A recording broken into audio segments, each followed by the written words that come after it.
Alhamdulillahilladzi jama'ana fi rawdatin min riyadil jannah. Ashhadu an la ilaha illallah wahdahu la syarikalah. Wa ashhadu anna sayyidana Muhammadan abduhu wa rasuluhu wa la nabiyya ba'dah. Allahumma salli wa sallim wa barik ala sayyidina wa maulana Muhammadin Abi Zahra Fatimah wa ala alihi wa ashabihi wa dzurriyyatihi wa atba'ihi ila yaumil qiyamah, amma ba'd. Yang kita hormati dan kita cintai para habaib dan para alim ulama, para muhibbin hadirin hadirat rahimakumullah. Alhamdulillah wa syukrulillah, kita panjatkan kehadirat Allah yang telah mengumpulkan kita di tempat ini, di tempat yang disebut oleh Rasulullah sallallahu alaihi wasallam raudatun min riyadil jannah, satu taman dari taman-taman surga. Kita berharap dan memohon kepada Allah agar selalu dikumpulkan dalam kebaikan dan takwa sampai akhir hayat kita, amin ya rabbal alamin. Salawat dan salam kita haturkan kepada junjungan kita Nabi besar Muhammad sallallahu alaihi wasallam dan kepada seluruh keluarga, para sahabat, zuriat dan pengikut beliau sampai hari kiamat nanti. Para muhibbin rahimakumullah, al-hikmatu tsalisah minal hikamil ataiyah. Qala al-Imam Ahmad ibnu Athaillah As-Sakandari rahimahullah wa nafa'ana bi'ulumi. Hikmah yang ketiga daripada al-hikam al-ataiyah. Berkata al-Imam Ahmad bin Athaillah rahimahullah wa nafa'ana bi'ulumi, sawabiqul himam la takhriku aswaral aqdar. Sawabiqul himam la takhriku aswaral aqdar. Artinya keinginan yang cepat, himmah yang kencang tidak akan bisa menembus pagar takdir Allah Subhanahu wa ta'ala.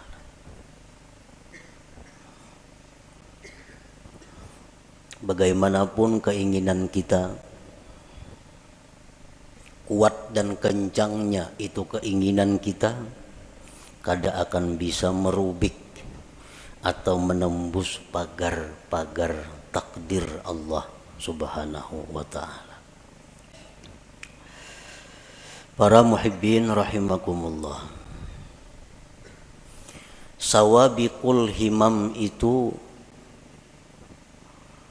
bisa dimaksudkan dengan quwwatul azimah, artinya kekuatan cita-cita. Nah, kekuatan keinginan yang ada di dalam hati kita. Kita ada mempunyai cita-cita, ada mempunyai keinginan. Keinginan kita itu ada lemah, ada kuat. Kalaunya lemah keinginan kita, habis hanya sampai keinginan itu. Kada tapi hendak juga. Hendak aja cuma kada tapi hendak. Nah, itu ngarannya keinginannya lemah. Nah, keinginan yang kuat disebut dengan quwwatul azimah. Keinginan yang kuat.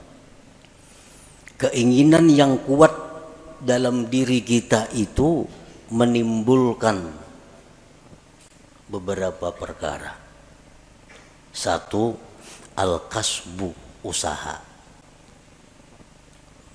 Nah, kita kepingin benar, hendak benar lawan sesuatu.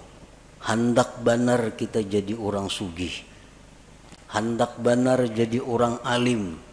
Hendak benar jadi orang saleh. Lalu dari keinginan kehendak yang kuat itu timbullah usaha. Nah timbul usaha. Bagi nang hendak sugih lalu inya bahimat usaha mencari rezeki.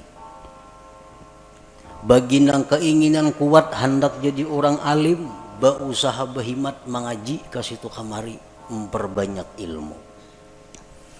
Bagi orang yang punya keinginan kuat hendak jadi orang salih, macam-macam amalan diamalkannya. Quran, tahajud, salawat, macam-macam supaya jadi orang salih. Nah, itu ngarannya adalah usaha yang timbul dari keinginan yang kuat. Yang kedua, keinginan yang kuat di dalam diri kita itu bisa menimbulkan juga doa. Nah, doa. Ini keinginan ini luar biasa di dalam hati menggebu-gebu. Akhirnya berdoa lawan Tuhan. Ya Allah, hamba hendak jadi kainina. Hamba hendak jadi orang ini nah. Hamba hendak jadi itu nah. Kenapa maka berdoa itu inya? Karena kada tahan lagi menyandang keinginan di dalam dadanya. Kada tahan lagi menyandang sampai meminta lawan Allah. Lalunya berdoa. Nah yang ketiga, dari keinginan yang kuat itu timbul sesuatu yang disebut ngarannya tawajjuh. Nah tawajjuh. Tawajjuh ini apabila dari orang salih ngarannya karamat, bila dari orang fasik ngarannya istidraj. Orang bahari batu, nah ini batu. Cuma karena keinginan yang kuat di dalam hatinya, batu itu ditawajjuhkannya menjadi emas, jadi emas batu itu. Jadi emas. Duit, daun itu diambilnya. Keinginannya yang kuat dalam hati supaya daun ini jadi duit, lalu tawajuhnya luar biasa kepada itu, daun dibuka jadi duit. Nah, amun ini orang salih ngarannya karamat, orang wali ini. Amun itu orang-orang fasik ngarannya istidraj, lanjuran. Orang dahulu mengambil handayang, nah, handayang beteng ponyur, lalu ditawajuhnya jadi buaya. Jadi buaya.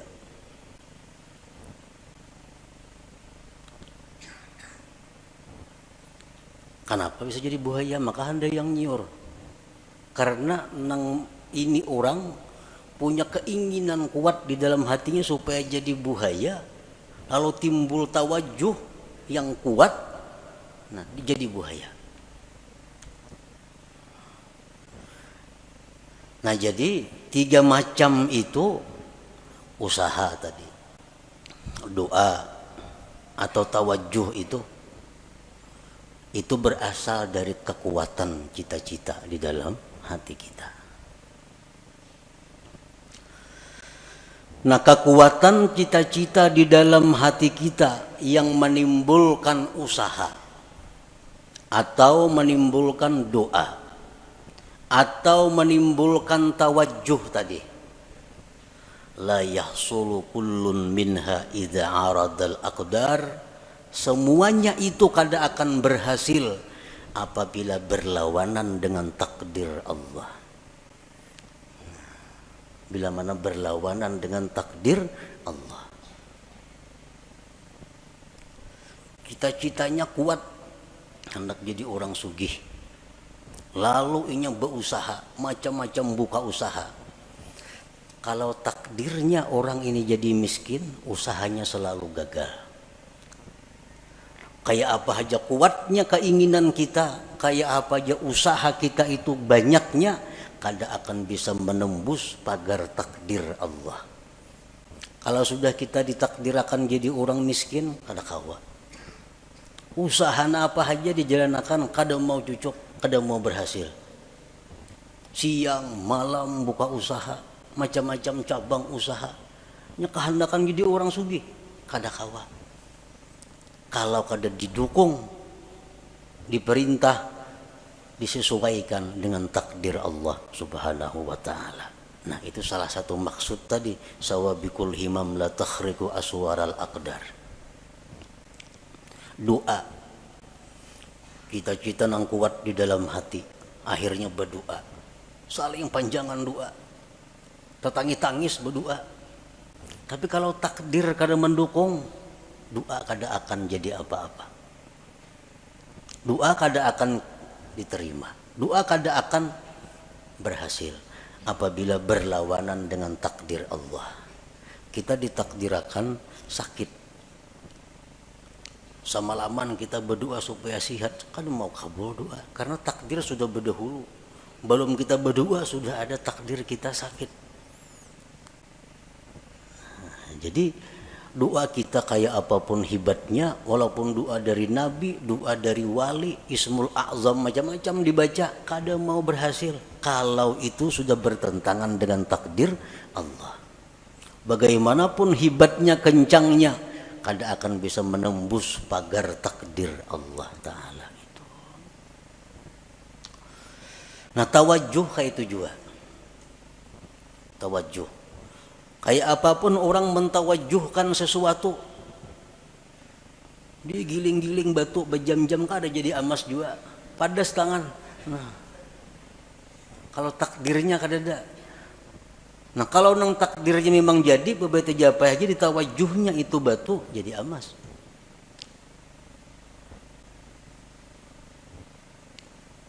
Jadi usaha, doa, tawajuh, la yahsulu kullun minha, tidaklah berhasil seluruhnya itu idza aradal aqdar, bila bertentangan dengan takdir Allah Subhanahu wa taala. Kenapa usaha, doa, tawajuh tadi kada berhasil bila berlawanan dengan takdir? Li'annaha min jumlatil asbab, karena itu usaha, doa, tawajuh itu termasuk bagian daripada asbab, itu bagian dari sebab. Wal asbab la tu'athir, asbab itu kada memberi bekas. Nah, asbab memang kada memberi bekas. Doa misal, kita berdoa kabul, pandirannya bana aja kabul tuh, kisahnya kabul, padahal memang takdir Tuhan. Memang takdir Tuhan. Kalau asbab itu kada memberi bekas napa-napa, doa kah, usaha kah, tawajuh kah, ngarannya gin sebab, dan sebab itu kada memberi bekas. Pas berdoa aja kabul, kadanya doanya takdir sudah berdahulu bertunggu. Takdir sudah berdahulu menunggui. Kalau kisahnya doa nang kabul, padahal kada. Doa itu bagian dari sebab. Wal asbab la tu'athiru, sebab itu kada memberi bekas.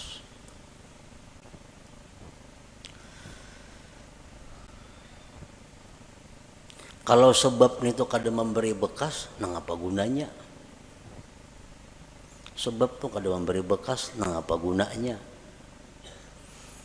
Nah, dari satu sisi atau beberapa sisi, sebab itu bisa dicontohkan dengan khadam. Khadam, as-sabab khadamul aqdar. Sebab itu adalah merupakan pembantu takdir. Sebab itu pembantunya takdir. Nangaran pembantu apa kekuatannya ada? Pembantu musibati lambung, mun patuarannya kada mengijinakan kada kawa. Pembantu kada daya.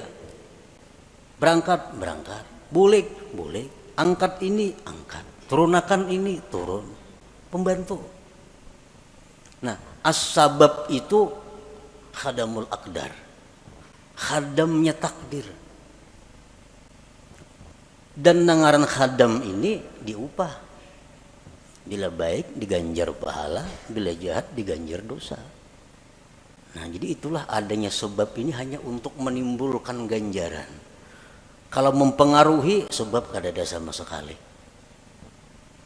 kada mempengaruhi apa-apa, cuma hanya maulah upah, maulah ganjaran.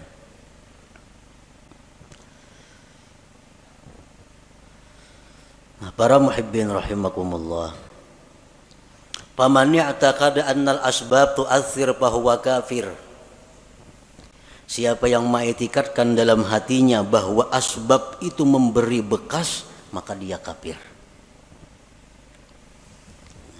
Mengiktikadkan di dalam hati artinya meyakini bahwa sebab itu memberi bekas, maka dia kafir.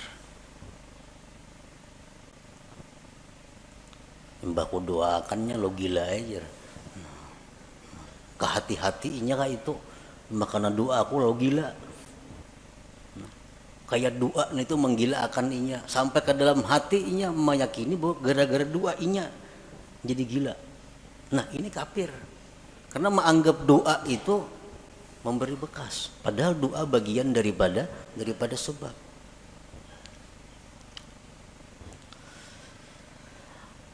Wa man i'taqada annal asbab tu'assiru biquwwatin ja'alaha Allah biha fa huwa fasik. Barang siapa yang mengiktikadkan di dalam hati bahwa sebab itu memberi bekas dengan kekuatan yang dijadikan Allah padanya, maka dia orang fasik.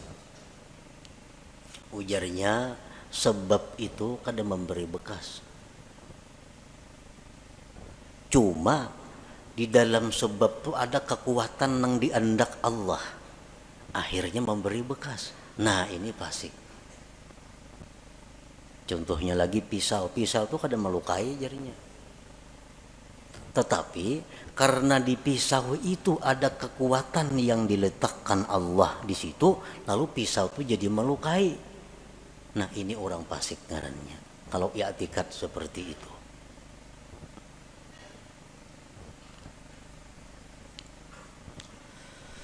Wa man i'taqada annal asbab la tu'assiru wal mu'assiru huwallahu wahdah lakin mata wujidatil musabbabat fahuwa jahil.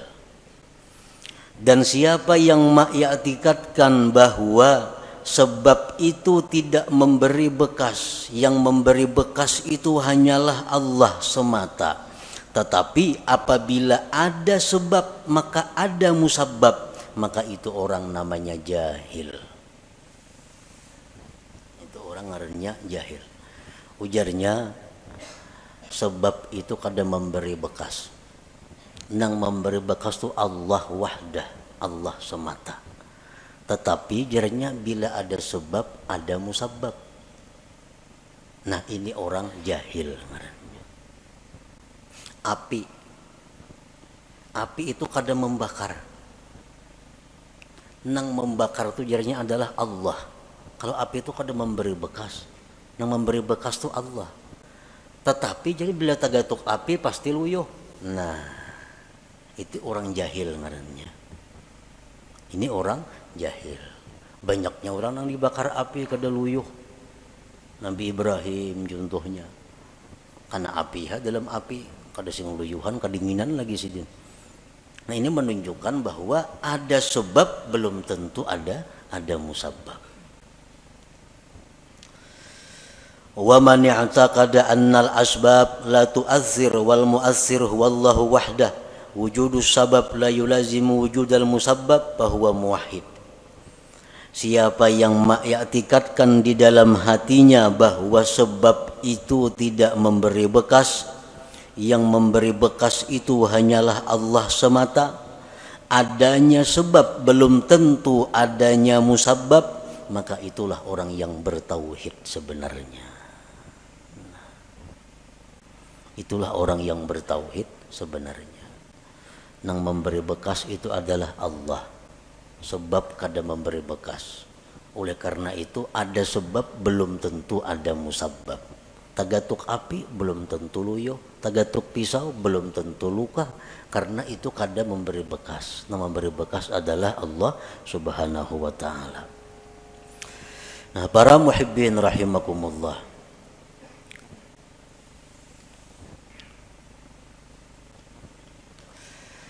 Jadi termasuk di antara Sebab tadi adalah al-kasbu, usaha. Usaha itu sebab. Yang kedua doa, doa itu sebab. Yang ketiga tawajjuh, tawajjuh itu pun ngarannya sebab. Oleh karena itu banyak usaha kita nang kada berhasil, banyak doa kita nang kada terwujud, banyak tawajjuh orang-orang nang gagal. Kenapa? Karena bertentangan, kada didukung oleh takdir Allah Subhanahu wa ta'ala. Nah, di dalam masalah usaha tadi, manusia terbagi 4 golongan dalam usaha. Yang pertama, mayyarar rizqa minallahi ta'ala wa minal kasbi. Ada orang yang melihat atau meyakini rezeki itu dari Allah dan dari usaha. Ini meyakini rezeki itu dari Allah dan dari usahanya. Gabungan dua itu datanglah rezeki. Bahwa musyrik, maka ini orang ngarannya musyrik, menyekutukan Allah. Bujurai rezeki daripada Allah, mau kada berusaha mana datang duit. Nah, itu orang musyrik itu kada boleh dietikatkan dalam hati. Tahu rezeki daripada Tuhan, mau kada buka toko mana datang duit. Dia orang tua rajin itu. Model menasihati anak kada tahu salah seorangnya, nasihat nang salah, anak dilajari syirik.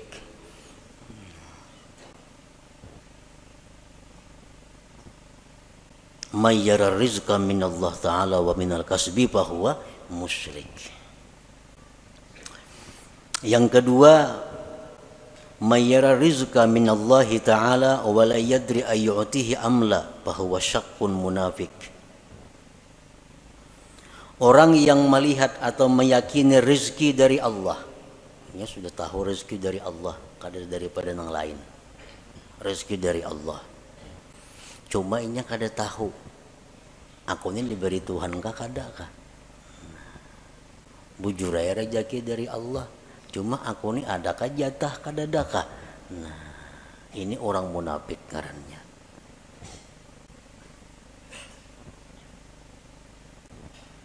Yang ketiga, mayyara rizqa minallah wa la yuaddi haqqah aw ya'sillah li ajlil kasbi fahuwa fasik. Orang yang mengetikatkan bahwa rezeki itu semata-mata daripada Allah, tetapi dia kadang menunaikan hak hartanya, atau dia maksiat kepada Allah karena menjalankan usahanya, bahwa fasik, maka ini orang fasik ngarannya. Bujur ya, hatinya bulat, rezeki dari Allah bukan dari yang lain-lain, tapi usahanya ramak rampuk, haram ia jua, nang halal mau jua, usahanya berdusta mau jua, zakat memotong mau jua. Nah, ini orang fasik ngarannya. Yang keempat, mayyara rizqa minallah wahdah wa akhraja haqqahu wa la ya'sillah li ajlil kasbi fahuwa mu'minun mukhlis. Orang yang mengetikatkan bahwa rizki dari Allah semata dan dia mengeluarkan haknya dan dia tidak maksiat kepada Allah karena usahanya, maka itulah orang mukmin yang mukhlis, yang murni ngarannya.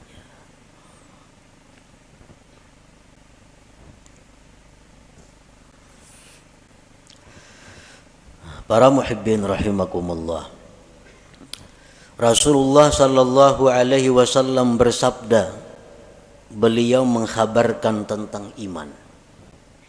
Antu'mina billah wa malaikatihi wa kutubihi wa rusulihi wal yaumil akhir wa tu'mina bil qadari khairihi wa syarrihi.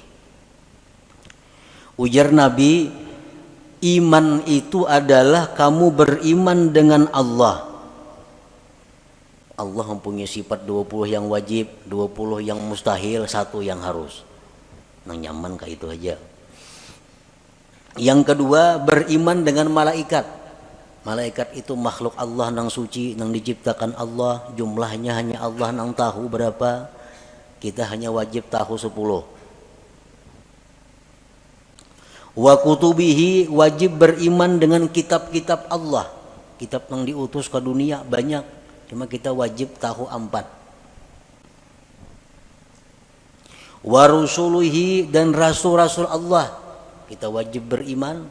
Rasul Allah banyak, cuma kita nang wajib tahu 25 orang. Wal yaumil akhir, dan beriman dengan hari kiamat. Wa tu'mina bil qadar, dan engkau beriman dengan takdir. Khairihi wa syarrihi, baik takdir itu takdir kebaikan atau takdir yang jahat. Kita wajib beriman bahwa semuanya itu adalah ditakdirkan oleh Allah Subhanahu wa ta'ala. Nah, oleh para ulama dijelaskan bahwa kita beriman dengan takdir itu mengandung 4 hal. Kita beriman dengan takdir Allah, beriman dengan takdir, percaya dengan takdir, itu terdiri dari 4 hal. Yang pertama,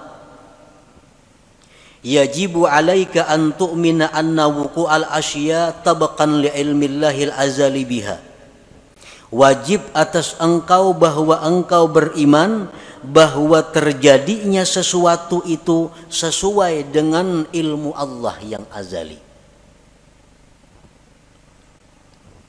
Apakah napa kanang kejadian nih, baik diri kita, baik orang lain, baik alam semesta, apapun kejadian ini itu sesuai dengan apa yang diketahui Allah, sesuai dengan apa yang diputuskan oleh Allah pada masa azali. Sedikit pun kadada sesuatu yang kada sepengetahuan Allah.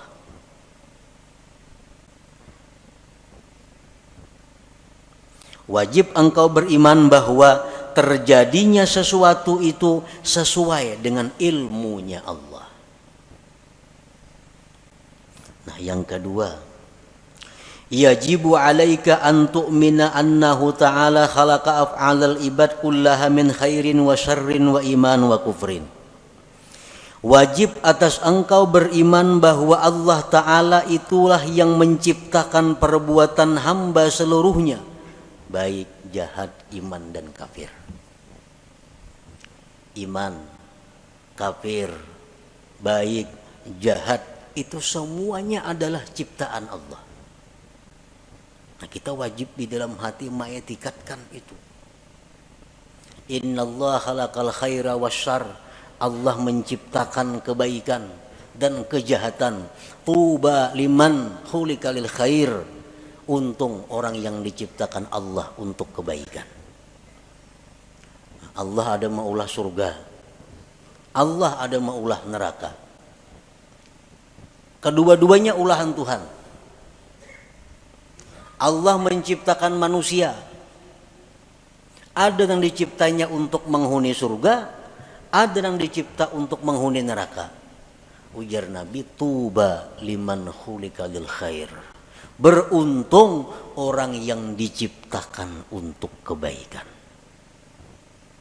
Sembahyang mudah, beribadat mudah, menuntut ilmu lancar, nang haram-haram mudah menjauhi. Ini tuba, beruntung orang seperti ini, karena diciptakan Tuhan untuk kebaikan. Yang ketiga, yajibu alaika an tu'mina, wajib engkau beriman anna ma qaddarahullah fi azalihi la budda min wuqu'ihi wa ma la yuqaddiruhu yastahilu wuqu'uhu. Wajib engkau beriman bahwa sesuatu yang ditakdirkan Allah itu pasti terjadi, dan yang tidak ditakdirkan Allah mustahil terjadi. Itu yang ketiga, yang wajib kita percayai, kita i'tikadkan di dalam hati kita, bahwa apa yang ditakdirkan Allah itu pasti terjadi. Apa yang ditakdirkan Allah itu ampun kita. Apa yang ditakdirkan Allah itu jatah kita. Mau kada mau pasti mendatangi kita. Mun kita kada hendak mendatangi, inyan datangi. Inyan datangi. Ada orang fakir datang kepada Rasulullah sallallahu alaihi wasallam. Diberi Nabi kurma. Nah kurma jenabi ini ampun ikam, kurma ini jenabi. Jaka ikam kata datang jenabi, kurmanya datangi ikam ke rumah. Jaka ikam jenabi kata datang ke sini, kurmanya datang ke rumah ikam karena ini ampun ikam kurma ini.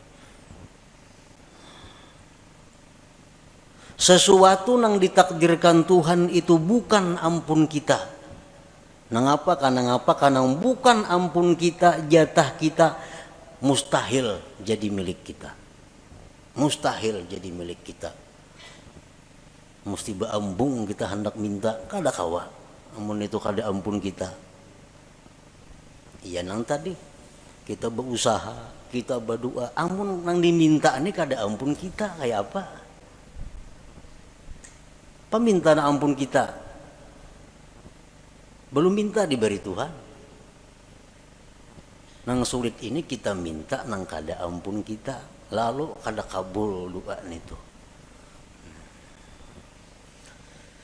Jadi wajib kita beriman annama qaddarahullah fi azalihi, sesuatu yang Allah takdirkan pada azalnya la budda mi wuqu'ihi, tidak boleh tidak atau pasti terjadi, wa ma la yuqaddiruhu yastahilu wuquhu, dan sesuatu yang tidak Allah takdirkan mustahil terjadi.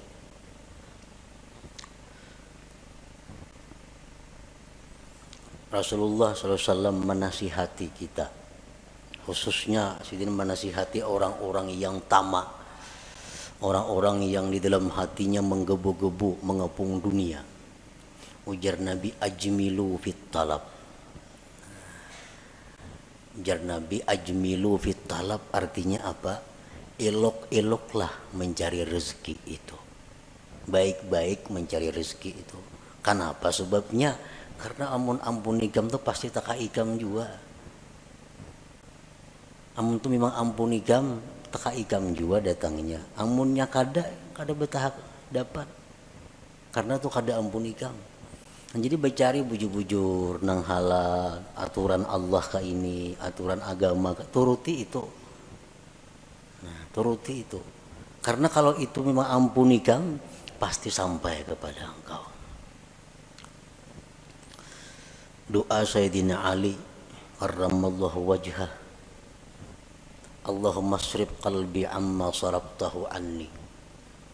Ini doa yang sangat pendek tetapi mantap. Allahumma srif qalbi amma sarabtahu anni. Artinya apa? Ya Allah, palingkan hatiku. Jangan menoleh artinya. Ya Allah, palingkan hatiku. Jangan menoleh, jangan menghendaki, jangan mengingini. Ma sarabtahu anni, sesuatu yang memang bukan jatahku. Jadi amun itu tuh kada ada jatah seorang, jangan ada hendak hati ini. Nang kali ini hendak pas kada ada jatahnya lalu sakit hati. Nah, hendak lawan itu bukan jatah kita.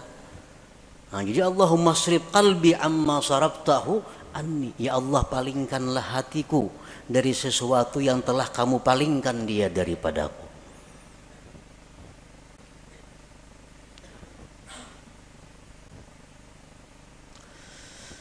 Nah yang keempat, kewajiban kita terhadap iman tadi, yajibu alaika ridha bima qaddarahullah wa muqabalatuhu bima huwa matlub. Wajib atas engkau ridha dengan yang ditakdirkan Allah dan membetulinya, menyikapinya dengan sesuatu yang dituntut. Karena kita setiap hari ini selalu dihujani oleh takdir. kada henti-hentinya. Sedetik pun kada lepas daripada takdir. Dan takdir yang kita terima dari Allah ini kada lepas daripada empat macam. Yang pertama nikmat. Adalah kita nang lepas daripada nikmat hari-hari. Orang dalam penjara itu dia ada nikmatnya. Nikmat. Yang kedua bala. Setiap hari kita pasti menerima bala.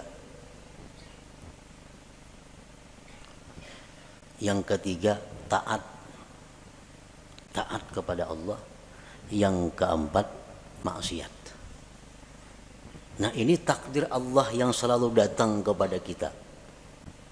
Kita ditakdirkan dapat nikmat, ditakdirkan dapat bala, ditakdirkan kawa melakukan taat, ditakdirkan melakukan maksiat. Nah, kita wajib ridha dan menyikapinya dengan sesuatu yang dituntut. Kita hari ini dapat nikmat dari Allah. Karena takdirnya demikian, kita wajib ridha. Membetulinya adalah syukur. Jadi setiap hari kita kada bersyukur. Setiap hari kada bersyukur. Karena itu yang dituntut Allah kepada kita, membetuli nikmat yang diterima. Takdir nikmat ini selalu ada kepada kita. Jadi syukur. Yang kedua bala. Bala itu selalu ada. Wajib kita ridha dengan bala itu. Dan menyikapinya bisabri alaih, dengan sabar atasnya. Nah, jadi sabar ini wajib juga setiap hari kita lakukan. Yang ketiga taat. Kita melakukan taat, kita ridha. Ditakdirkan Allah melakukan taat. Dan kita wajib zikrul minnah. Kita wajib mengingat jasa Allah, nikmat Allah, pemberian Allah, pertolongan Allah kepada kita. Jadi kita berbuat taat itu yang kita ingat apa? Taufik Allah. Karena taufik Allah kita mampu berbuat taat ini. Nah, kita berbuat taat, ada zikrul minnah, mengingat itu. Ingat bahwa kita ini mampu berbuat taat ini karena ditolong Allah, dibantu Allah, diberi taufik oleh Allah. Yang keempat, maksiat. Nah, kita ditakdirkan hari ini maksiat, kita ridha dengan takdir itu. Ridha dengan takdir maksiat. Nah, menyikapinya dengan kembali dan tobat kepada Allah pauran bersegera. Nah, jadi 4 hal itu termasuk dalam kandungan antu'mina, bahwa kamu beriman bil qadar, dengan takdir khairihi wa syarrihi tadi. Para muhibbin rahimakumullah. Kalau kita beriman dengan takdir, iman kita dengan takdir ini asalkan bujur-bujur akan membuahkan banyak manfaat, membuahkan banyak buahnya. Oleh para ulama disebutkan samaratul iman bil qadar, buah iman dengan takdir itu pertama al-itminan, tenang. Tenang, hidup tenang. Artinya kada gelisah, apalagi stres. Orang stres, orang kebanyakan pikiran tuh orang kada beriman dengan takdir. Samuan asa seorang mau urusinya, samuan asa seorang na menanggungnya, akhirnya stres. Padahal jakanya beriman dengan qadar ini, beriman dengan takdir ini, hidupnya akan itminan, tenang. Yang kedua, at-tawakkul. Orang yang beriman dengan takdir, hidupnya penuh dengan tawakal kepada Allah. Yang ketiga, ada mutaubih li khalqillah, kada mau mencela, kada mau meniwas lawan makhluk Allah. Anas bin Malik berkata, aku 10 tahun berkhadam dengan Rasulullah sallallahu alaihi wasallam. 10 tahun berkhadam. Kada pernah Nabi itu meniwas aku. Kan apa ikam ka ini? Maka aku suruh jangan. Nah, kada mau Nabi ka itu. Kada pernah Nabi berkata, kan apa ikam ka itu? Maka aku tangati. Nah,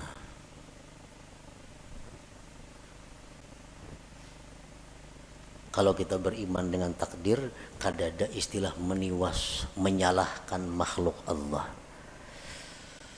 Dan yang keempat, buah kita iman dengan takdir adalah ighlaqu babi syaitan bi'in walau, mengunci, menutup pintu syaitan. Syaitan ini suka mewaswisi hati kita dengan jikalau, andai kata, umpama. Nah, itu pintu syaitan. Ikam pang jalan situ, jaka ikam jalan sana, apa lain tuh kisahnya. Nah, ikam jalan sini sunyi, banyak nang jahat. Makanya ikam kerampukan tuh. Ikam jalan sini, jaka ikam jalan sebuting sana, nah gak ada apa-apa situ. Nah, itu jaka. Ini orang yang kada beriman dengan takdir. Kalau kita percaya dengan takdir, pintu itu tertutup. Nabi pun melarang, Nabi jangan diucapkan lau-lau atau jikalau itu, karena itu membuka ruang bagi syaitan untuk masuk ke dalam hati kita. Rasulullah sallallahu alaihi wasallam bersabda, "Lau anna li ahadihim mithla Uhudin zahaban fa anfaqahu ma qabilallahu minhu hatta yu'mina bil qadar." Jikalau bahwa bagi salah seorang mereka itu seperti gunung Uhud emas. Bisi gunung Uhud tapi emas, disumbangkannya emas itu, Allah kada akan menerima sumbangannya itu sebelum dia beriman dengan takdir. Jadi beriman dengan takdir. Nah, kesimpulan daripada apa yang disampaikan oleh Imam Ahmad ibnu Athaillah dalam hikmah yang ketiga ini, sawabiqul himam, bahwasanya himmah yang cepat atau kuatnya cita-cita seseorang, la tahriku aswaral aqdar, tidak akan bisa merubik takdir. Bagaimanapun usaha kita, bagaimanapun doa kita, bagaimanapun tawajuh kita, kada akan bisa berhasil kalau itu bertentangan dengan takdir Allah Subhanahu wa taala. Bukan berarti beliau ini menghimbau kita untuk menjauhi sebab. Bukan berarti demikian. Tetapi yang ingin beliau tekankan adalah bahwa mengembalikan sesuatu itu kepada takdir Allah Subhanahu wa taala. Silahkan kita berusaha, silahkan kita berdoa, silahkan kita tawajuh, tapi ujungnya kita mesti ingat bahwa semua itu adalah takdir daripada Allah Subhanahu wa taala. Nah, itu maksudnya. Nah, kemudian hikmah yang keempat. إلى حضرة النبي صلى الله عليه وسلم الفاتحة. أعوذ بالله من الشيطان الرجيم. بسم الله الرحمن الرحيم. الحمد لله رب العالمين الرحمن الرحيم إياك نعبد وإياك نستعين اهدنا الصراط المستقيم صراط الذين أنعمت عليهم غير المغضوب عليهم. يا الله بها يا الله بها يا الله بحسن الخاتمة يا الله بها يا الله بها يا الله بحسن الخاتمة يا الله بها يا الله بها يا الله بحسن الخاتمة ويا أيها الرجل منه شفاعة صلوا عليه وسلموا تسليما.